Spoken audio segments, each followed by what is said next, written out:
Boa noite, pessoal. Tudo bem? Tá todo mundo bem? Como é que foram aí na semana? Tá tranquila? Tá tranquila a semana? Tá. Então, correndo aí, então tá trabalhando bastante essa semana. A gente trabalha junto, só para esclarecer, no mesmo departamento lá na GM. Bom, primeiramente eu gostaria de agradecer a vocês, né, de terem vindo hoje na nossa reunião. A gente está aqui por causa de vocês, né?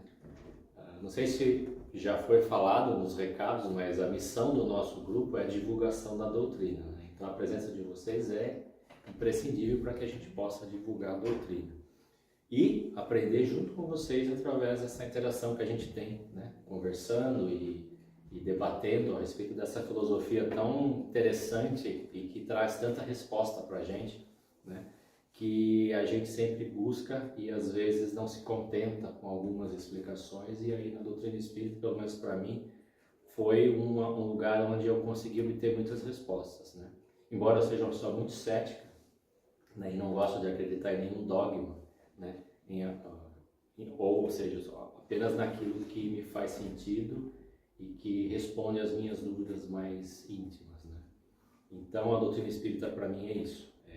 Uma doutrina que traz essas respostas, pelo menos para aquilo que eu posso entender, né, nesse nível evolutivo. E hoje, né, a gente vai fazer uma oração primeiro, mas depois nós vamos fazer uma palestra muito interessante, que é um dos pilares da doutrina espírita, né? Vamos fazer uma viagem no tempo aí com Kardec, entender como que foi feito isso, e a gente vai fazer essa revisão em cima desse pilar, é um dos mais importantes da doutrina espírita. Mas antes vamos fazer uma oração para a gente poder agradecer, né? Eu sou daqueles que acreditam que a oração a gente deve só agradecer, né? Porque quando a gente pede, significa que a gente está querendo algo que não está no nosso merecimento ou no nosso plano evolutivo, né? Pode inclusive atrasar a gente um pouco, né? Porque se tem experiências para a gente passar para aprender, a gente tem que aceitá-las de maneira resignada, o que é diferente de você ser uma pessoa passiva, né? Mas você tem que ser uma pessoa que confia que Deus tem um plano para cada um de nós. Então, vamos agradecer, né, a Deus por esse plano magnífico que cada um de nós tem e agradecer a espiritualidade que trabalha aqui com a gente também, nos dar essa oportunidade de, através do conhecimento, né, buscar a nossa evolução e o desenvolvimento do amor ao próximo, né, que é o pilar que Jesus deixou como sendo o principal mandamento, né, amar a Deus e ao próximo, como a ti mesmo. E então agradecendo a espiritualidade e agradecendo ao nosso Mestre Jesus por essa oportunidade também de estarmos aqui aprendendo através das suas palavras, né, dos seus exemplos, e ao nosso Pai, principalmente, pela oportunidade de estarmos aqui encarnados, né? Vamos falar sobre isso hoje. Estarmos aqui encarnados no plano físico, aprendendo e através das experiências, né? Que depois vamos entender o porquê as experiências às vezes são duras, algumas são tão difíceis, mas que é tão importante. Que assim seja. Bom, o assunto de hoje é da parte segunda, capítulo 4 do Livro dos Espíritos, chamado Da Pluralidade das Existências, né? Depois que Kardec fez todo o questionamento a respeito da natureza do espírito, o que é o espírito, para que serve, etc., ele deu início então a um estudo da pluralidade das existências. E como que ele abriu esse estudo? Vamos fazer essa viagem, né? Voltar lá como Kardec fez isso, né? Ele trabalhava com não um time, mas um grupo de pessoas que se reuniam para fazer estudos espíritas através da incorporação. Então, depois que passou toda a fase das cestas girantes, das mesas girantes, das cestas que escrevem, das batidas, etc., Kardec encontra então um grupo de pessoas sérias, né? Muitos deles cientistas e desvinculados de qualquer dogma e religião. Tudo bom? Tudo bem? E essas pessoas, elas fazia um estudo através da incorporação, porque tinha duas meninas, ele conheceu, na verdade, dois grupos, né? E nesses grupos tinham duas meninas, um em cada grupo, que elas tinham uma capacidade de incorporar, elas tinham uma mediunidade, né, de incorporação muito forte. Então, quando Kardec conheceu esses grupos, inclusive uma delas já tinha escrito 2 livros, né, psicografados. Só que não existia uma metodologia de estudo para isso. Então, eram livros psicografados, mas as pessoas não entendiam se aquilo era verdade ou não, de onde vinham aquelas informações, porque era tudo muito incrível. Eram detalhes da história de Joana d'Arc e detalhe da história do rei, né, do São Luís, que tinha sido um rei na França. Né? E, olá, tudo bom? Sejam bem-vindos, tudo bom? Então, Kardec encontrou essas pessoas e eles começaram a fazer um estudo sistematizado, porque Kardec ele era um cientista e pedagogo, então ele tinha uma metodologia científica de abordar esses estudos. Né? E depois, então, nessa parte do estudo, ele perguntou a seguinte coisa para os espíritos. Bom, antes disso, né, o assunto de hoje vamos falar de reencarnação. Né? A pluralidade das existências é exatamente a reencarnação. Né? Por que nós temos várias existências? E nós sabemos que a reencarnação não é algo do espiritismo. Né? Muito antes, no Egito, na Índia, em outras culturas, né, a reencarnação já era aceita como sendo algo que explicava os porquês, né, das diferenças entre pessoas de sorte e pessoas de má sorte, né? Crianças doentes e crianças saudáveis e uma série de outras coisas.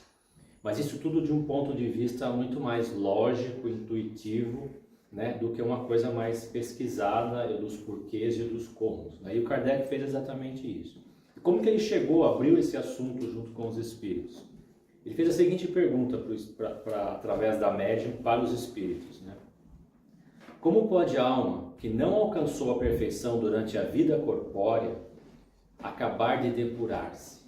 Ou seja, ele falou assim, tá, mas se a gente evolui e a vida nossa acaba, muita gente desencarna, tudo bom? Muita gente desencarna e ainda não se depurou, né? As pessoas desencarnaram cometendo muitos erros. Como que as almas, então, terminam a depuração? E os espíritos responderam, sofrendo a prova de uma nova existência. Então, isso foi a abertura do capítulo da pluralidade das existências, onde os espíritos informaram que existem várias existências. Kardec era de origem católica, e no catolicismo não existe essa crença na reencarnação. Né? No catolicismo da época, inclusive, que era muito mais severa, né? Os dogmas eram muito mais de ressurreição depois do vencido lá o prazo, onde vão separar o joio do trigo e os bons vão reviver, né, no mesmo corpo e os maus vão, né, padecer no fogo do inferno. Isso que era a crença da época. Então, quando veio essa informação de uma nova existência, Kardec já conhecia, né, a reencarnação pelo estudo das culturas, mas aí ele abriu esse capítulo fazendo mais perguntas. E aí ele pergunta, como realiza essa nova existência? Será pela transformação como espírito, ou seja, vai ser em outro lugar? Porque existem também filosofias que falam que a vida no plano físico é uma só. E depois você vai vivendo em outros planos espirituais, né? E aí os espíritos responderam, depurando-se, a alma indubitavelmente experimenta uma transformação, mas para isso é necessária uma nova vida corporal, né? Então, aí está definido que os espíritos explicaram que existe a reencarnação. Kardec ainda aborda outras perguntas, né? E os espíritos explicam várias coisas a respeito desse assunto. Eles falam que a alma, após deixar o corpo, tendo necessidade de mais depuração, reencarna em um novo corpo, para novas provas e aprendizado. Ou seja, aquele corpo já era, né? A reencarnação se dá num novo corpo. Eles explicam ainda que a quantidade de novas existências varia de acordo com a velocidade que o espírito demora em se depurar. E isso varia de espírito para espírito. Então não existe uma regra de quantas reencarnações nós vamos ter, né? Isso depende muito do trabalho de cada um de nós. E fala ainda que a lei da encarnação, da reencarnação derruba por terra o dogma das penas eternas. Porque não tendo o ser encarnado uma vida finita e novas oportunidades de se depurar, não faz sentido a crença na condenação daqueles que, por ignorância da lei divina, ainda não conseguem praticar o amor ensinado por Jesus. Ou seja, errar é humano, né? Perdoar é divino. Não tem esse ditado? Deus perdoa. E como que ele perdoa? Te dando uma nova chance. Não é só passar uma borracha, né? Como muitas vezes a gente faz com os nossos filhos, né? Os filhos erram, a gente passa a mão na cabeça, né? E depois a gente vê o resultado lá na frente. Mas Deus não, Deus sabe o resultado lá na frente. Então ele sabe que se você errou, ele vai te dar uma nova chance. Não só perdoar e fica por isso mesmo, né? Esquece, não é isso. Ele vai te dar uma nova chance de você passar por essa prova novamente, né? Isso é o objetivo da reencarnação. Isso aqui é o que os espíritos chamam de... Tudo bem? Licença. Nossa, quanta gente nova hoje. Depois eu vou querer saber de onde vocês ouviram falar da gente. Tem uns que já vieram, acho que vocês já vieram lá no fundo, né? Não? Primeira vez? Ah, que legal. Elas já vieram. Tudo bom? Tudo bem? Estamos falando hoje de reencarnação, tá? Que é um dos pilares da doutrina espírita, tá bom?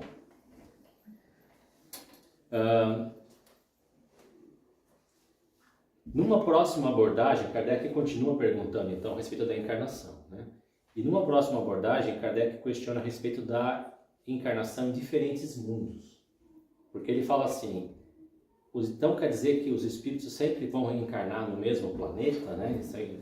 E aí os espíritos explicam que assim como na Terra, também muitos são os mundos habitados em menor, igual ou superior nível evolutivo. Ou seja, existem mundos de diversos níveis evolutivos e os espíritos, eles encarnam de acordo com a sua faixa evolutiva, né?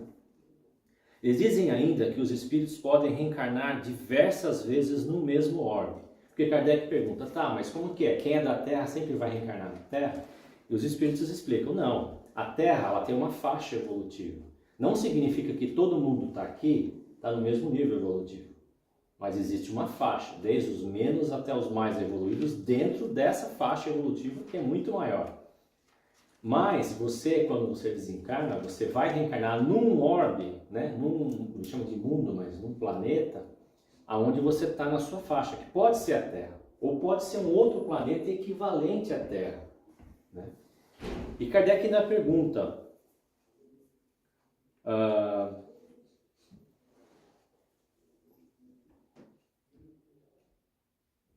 os espíritos falam, né, que os espíritos podem reencarnar diversas vezes no mesmo orbe, ou mudar de orbe, em função do seu progresso. Podem voltar a orbes inferiores como missão, porque Kardec pergunta, tá, mas então o espírito que já passou da faixa terrestre, ele pode voltar para a Terra? E os espíritos falam, sim, os espíritos não retrogradam, mas eles podem voltar para a Terra em missão, que é o caso de Jesus Cristo, que veio para a Terra, encarnou na Terra, com uma missão, né, de fazer o nosso planeta dar uma acelerada evolutiva, né? Mas eles nunca retrogradam, apenas estacionam em caso de fracassos em suas provas de aprendizado. Ou seja, se você está encarnado com um nível evolutivo e você precisa progredir através das suas experiências, tem que aprender com as suas experiências. Se você não aprende, você estaciona, mas você não esquece o que você já aprendeu. E quando eu falo aprendeu, não estou falando do aprendeu que a gente tem aqui na Terra, tá? Que é matemática, português, física, biologia. Não é esse aprendizado, é o aprendizado de amar, de sentir, de se ferir com injustiça, ou seja, é o aprendizado moral, né? Que é uma coisa muito mais intuitiva. Esse aprendizado a gente não esquece quando a gente reencarna. A gente pode estacionar, a gente pode não continuar agregando valores morais para a nossa evolução, mas não volta atrás. E tem uma pergunta muito interessante, eu estou fazendo um resumo porque o capítulo é imenso, tá? E muito interessante, porque se eu fosse falar tudo eu ia ficar 2 horas aqui e aí o pessoal vai ficar bravo comigo. Ele sempre fica. Uma pergunta interessante que vale a pena frisar na íntegra é a seguinte. Kardec perguntou assim, passando desse planeta para outro, conserva o espírito a inteligência que aqui tinha? E os espíritos respondem, sem dúvida, a inteligência não se perde. Porém, pode acontecer que ele não disponha dos mesmos meios para manifestá-la, dependendo isto de sua superioridade e das condições do corpo que tomar. Ou seja, não é porque um espírito, por exemplo, tem uma certa habilidade que ele já aprendeu numa outra vida, numa outra existência, que assumir um novo corpo ele vai conseguir fazer da mesma forma, porque o outro corpo vai oferecer outras resistências para ele, porque ele precisa aprender outras coisas. Entendeu? Então, por exemplo, um espírito que era um atleta e que tinha muita agilidade e tudo, se ele vem com um corpo que não tem tanta força, tanta destreza para fazer os movimentos, ele não vai conseguir ser um atleta, mas ele vai aprender outras coisas que ele não tinha desenvolvido nessa existência anterior. Então os espíritos explicam isso de diversas formas ao longo do livro, que o corpo ele é muito mais uma coisa conjunta entre o nível evolutivo do espírito e a necessidade que ele ainda tem de evoluir. É um plano muito complexo que a gente não consegue entender, mas o corpo físico ele oferece para você meios para você aprender o que você precisa. Não só o corpo, mas como também a sua existência e as coisas que acontecem na sua vida e a relação que você tem com outras pessoas, principalmente a família. Né? Os espíritos ainda explicam muito mais detalhes sobre esse tema Kardec. Né? Quem tiver mais interesse de ver os detalhes, está lá no livro.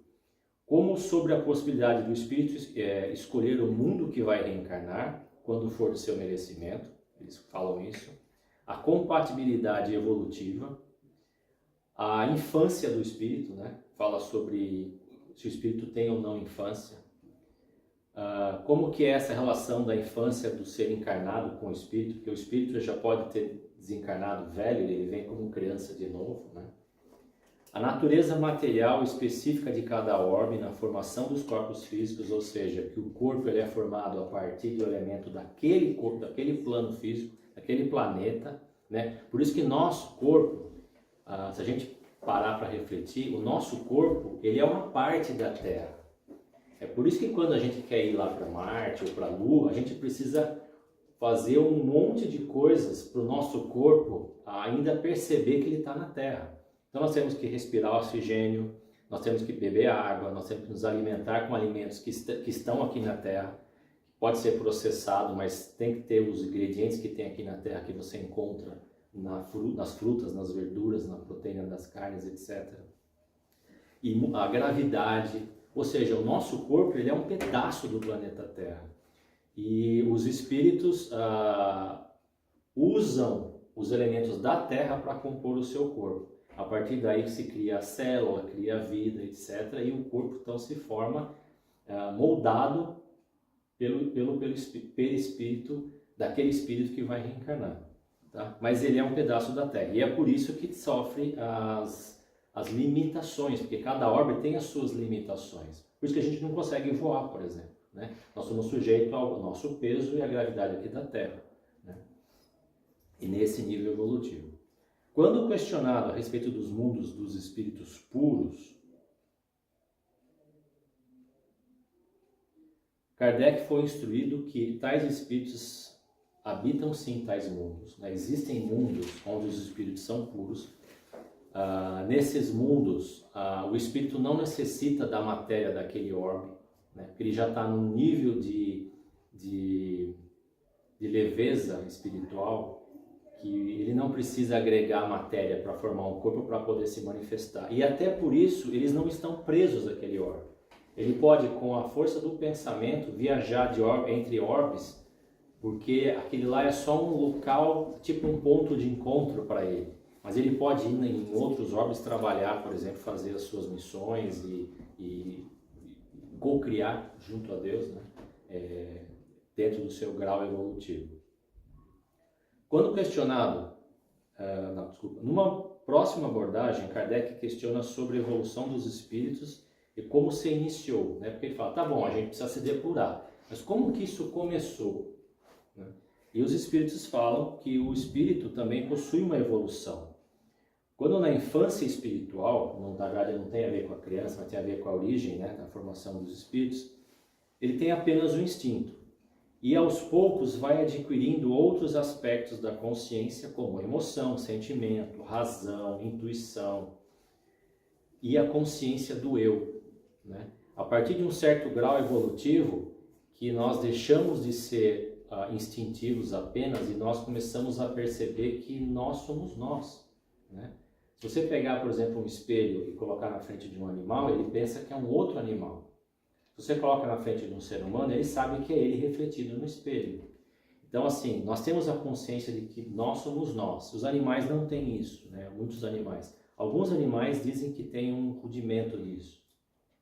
Dizem que o elefante, a baleia, o golfinho são animais mais inteligentes e que eles têm essa noção de que eles são eles, mas menos do que a gente. A gente tem tanto essa noção que a gente vai terapia, né?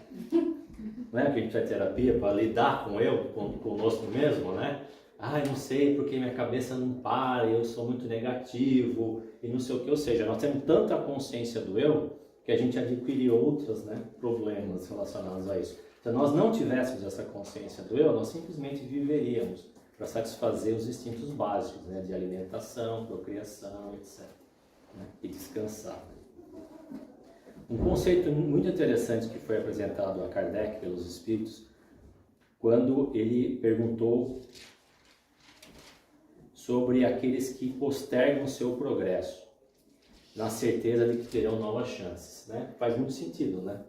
Kardec era muito esperto, né? Ele perguntou assim, mas espera aí, então se tem reencarnação, onde ele foi, né? Quer dizer que não precisa ter pressa, eu posso continuar fazendo os mesmos erros, estacionado aqui, o dia que eu resolver sair e me melhorar, eu faço, mas enquanto isso eu vou errando, né? Eu vou fazendo a mesma coisa sempre. Isso é um dos conceitos mais importantes da palestra de hoje, que nós temos que levar para casa e fazer uma reflexão. Os Espíritos falam o seguinte, de fato, um espírito imperfeito poderá, durante uma vida corporal, pensar como dizes, né? Fazer isso que você está falando. Mas, uma vez liberto da matéria, ele pensará de outro modo. Ou seja, ele não vai ter mais esse mesmo pensamento que a gente tinha de deixa que eu chuto, né? Como é que é? Deixa do jeito que está para ver como é que fica. Quando ele sai do mundo físico, a consciência dele não entende da mesma forma. Pois logo verificará que fez cálculos errados. E então, o sentimento oposto a esse trará ele para uma nova existência. Ou seja, se ele achava muito bom ser egoísta, né? Ele era muito ganancioso, era egoísta, e achava que estava tudo certo, quando ele desencarna, estou falando de egoísmo como exemplo, tá? Pode ser muitas outras coisas. Quando ele desencarna, ele sente uma culpa por isso. E ele se propõe a voltar para reparar isso, porque aquela culpa do lado de lá machuca ele, e aqui era tranquilo para ele. Principalmente porque aqui nós estamos envoltos pela matéria e alimentados o tempo todo pelos nossos instintos. E o que o instinto fala para a gente? Que a gente tem que estar bem, alimentado, satisfeito, feliz, né? E dane-se os outros. Porque se eu sou uma pessoa que não tem uma consciência muito grande, aí que está nosso nível evolutivo, se dane o pessoal que está morrendo na guerra. E se dane o pessoal que está morrendo de fome. Eu tendo a minha comida, eu tendo a minha casa, a minha cama, não estou nem aí. Só que a gente já está num grau evolutivo onde a gente se machuca vendo a dor dos outros. Agora, você imagina isso multiplicado por 1000, por exemplo. Né? Onde você se machuca de ver o que você fez ou deixou de fazer pelo outro. Né? Uma intensidade muito maior. É isso que os Espíritos colocam aqui. O grau de consciência do Espírito, ele é muito mais apurado. Então, quando ele vai e vê que ele ficou estacionado, para ele dói. E ele se propõe a vir e fazer diferente. Isso foi a explicação que os Espíritos deram. Bom, esse capítulo, ele traz ainda muitos outros detalhes sobre a reencarnação. Tais como, o que acontece quando a criança desencarna? Né? Como que é o sexo dos espíritos? Os espíritos têm sexo? Né? Existe espírito macho, espírito fêmea, vamos dizer assim. Como que funciona o parentesco espiritual? Né? Quem que é o meu pai espiritual, minha mãe espiritual de verdade? Não esse que eu vim aqui nessa encarnação, mas quem que são? Existe algum parentesco? Eu tenho irmãos espirituais? Como que funciona? Eu lembro de alguma coisa das vidas passadas, né? Então todos esses temas foram trazidos na sequência do capítulo, mas por uma questão de horário, né? E sob protesto, porque se deixar eu vou ficar falando aqui umas 2 horas, aí eu proponho a gente trazer esse assunto numa próxima palestra. E vou ficar muito feliz se essa sala estiver do mesmo jeito, com todo mundo aqui.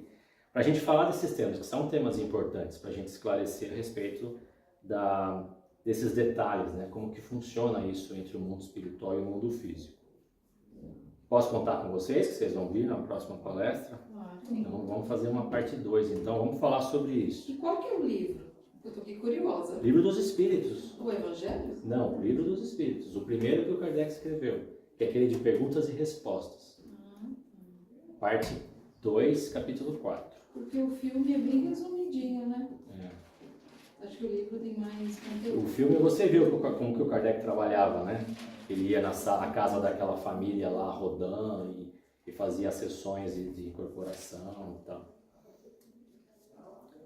Eu vou deixar um tempinho aqui, nós temos 5 minutos para conversar, né? Para vocês falarem ou fazer perguntas, ou o que vocês quiserem, para a gente esclarecer alguns pontos aqui. Principalmente os novos que estão chegando hoje, que não conhecem bem a casa, quiser fazer pergunta a respeito também da casa, fica à vontade, tá bom?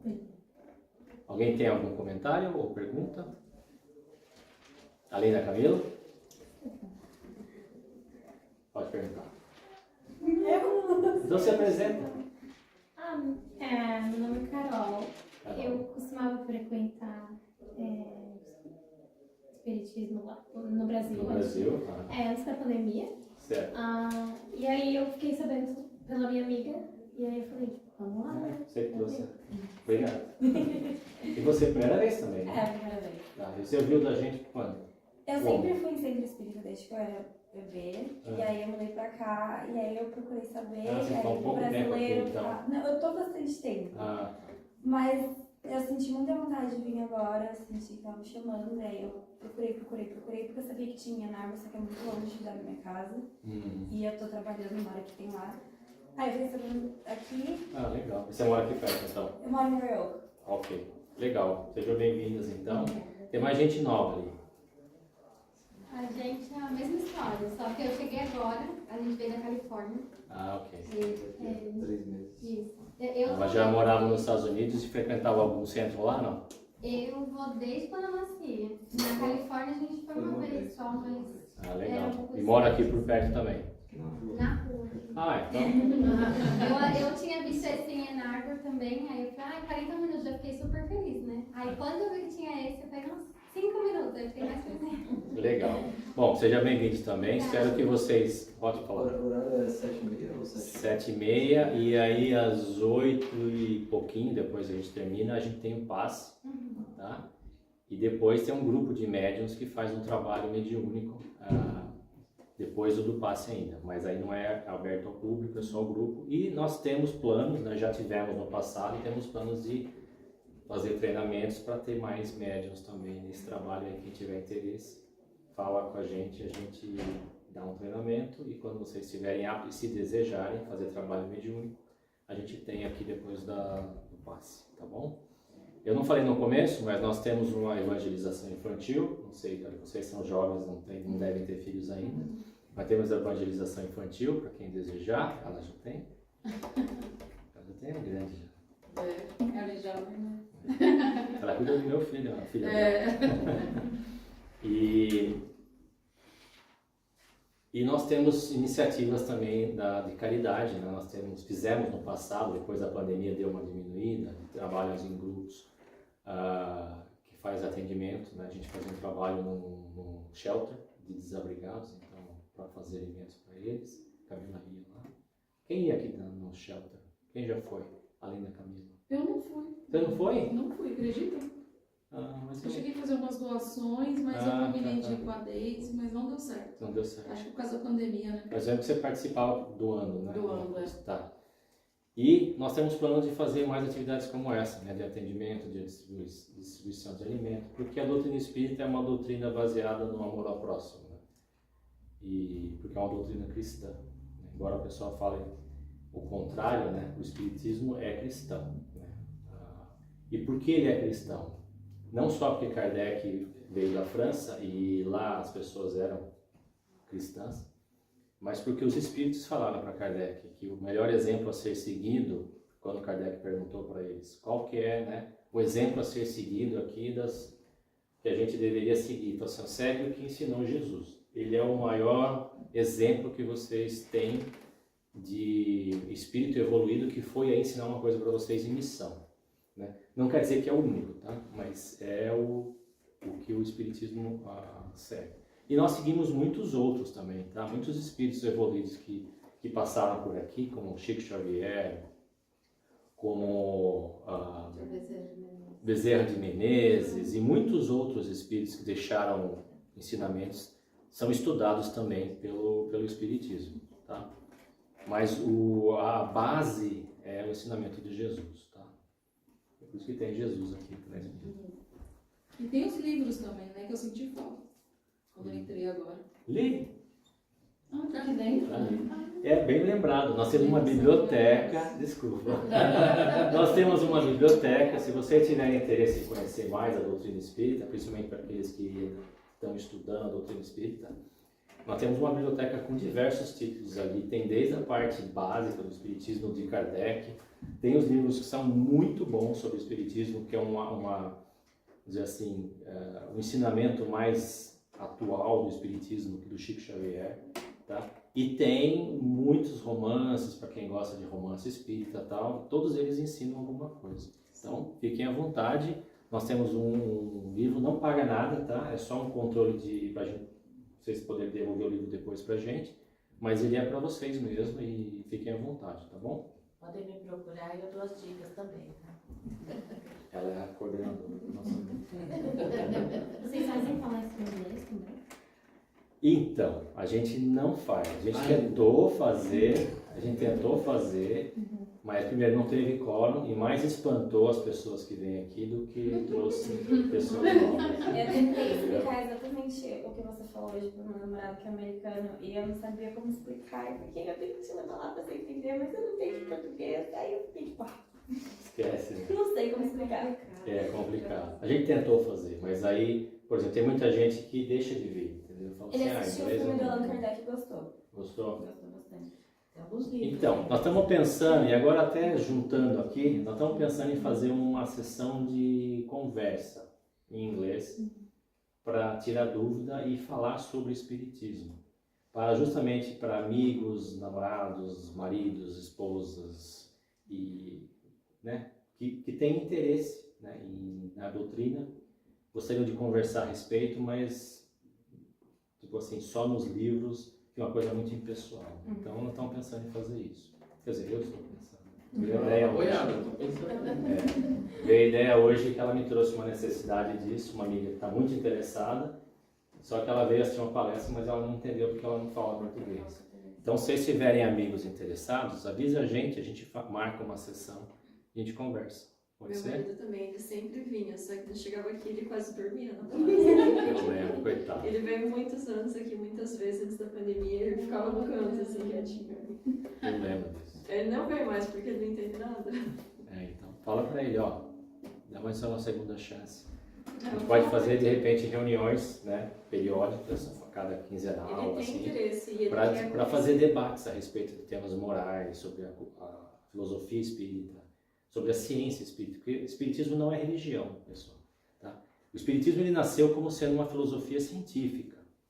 E quando o Kardec se deparou com o conteúdo moral, para que não virasse apenas um estudo científico especulativo, Kardec deu uma conotação religiosa, porque tinha muito conteúdo moral e podia ajudar muita gente. Mas ele nasceu como sendo um estudo científico. Kardec queria entender esse mundo espiritual e queria poder codificar isso daí. Por isso que ele fala, codificar isso daí de uma maneira que as pessoas pudessem continuar o trabalho dele. E no final ele sugeriu, pessoal, por favor, não parem. Se a ciência descobriu alguma coisa, o espiritismo tem que buscar o que a ciência descobriu. Tem que juntar um novo conhecimento e achar novas respostas. Mas, tipo assim, não tem dogma. Tudo que eu falei aqui, se amanhã surgir uma novidade, a gente vai ter que analisar e se adaptar a essa novidade. Então, é o que nós temos chamado de verdade de ponta, né? A verdade que a gente consegue entender até hoje e que faz mais sentido para a gente hoje. Amanhã pode ser diferente, tá? E não tem nada de errado com isso. Por isso que o Espiritismo não é uma religião dogmática, tá bom? Muito obrigado. Vou sugerir que a gente faça uma oração, então, para agradecer novamente pela presença de vocês, pela atenção de vocês, pela intuição que a espiritualidade sempre manda para a gente fazer essa palestra, porque eu não sei falar em público, mas os espíritos ajudam de vez em quando. Às vezes dá umas gaguejadas, mas os espíritos dão uns tapinhos assim e vai, né? E agradecer pela oportunidade que a gente teve de fazer esse estudo hoje e refletir a respeito de um tema tão importante, que é a respeito da nossa continuidade, né? Das nossas escolhas e das consequências e das chances que nós temos de fazer melhor e melhor e continuar o nosso progresso. Eu vou sugerir que a gente faça uma oração dessa vez, aquela que Jesus nos ensinou quando foi perguntado a ele como devo fazer a oração dirigida ao Criador, né? A Deus. E ele falou, basta dizer assim: Pai nosso que estais no céu, santificado seja o vosso nome, venha a nós o vosso reino, seja feita a vossa vontade, assim na terra como no céu. O pão nosso de cada dia nos dai hoje, perdoai as nossas ofensas, assim como nós perdoamos a quem nos tem ofendido. E não nos deixeis cair em tentações, mas livrai-nos do mal. E assim seja, graças a Deus. Obrigado, pessoal. Vamos dar início ao nosso passe, tá? Todos estão convidados. Para aqueles que desejarem, a gente pede apenas que vocês aguardem aqui na sala até serem chamados. A gente começa com as crianças primeiro, depois os adultos. Vai ter uma pessoa fazendo a chamada aqui, né? A quantidade de pessoas proporcionais ao número de passistas e cadeiras. E a gente convida todos vocês, então, quem quiser.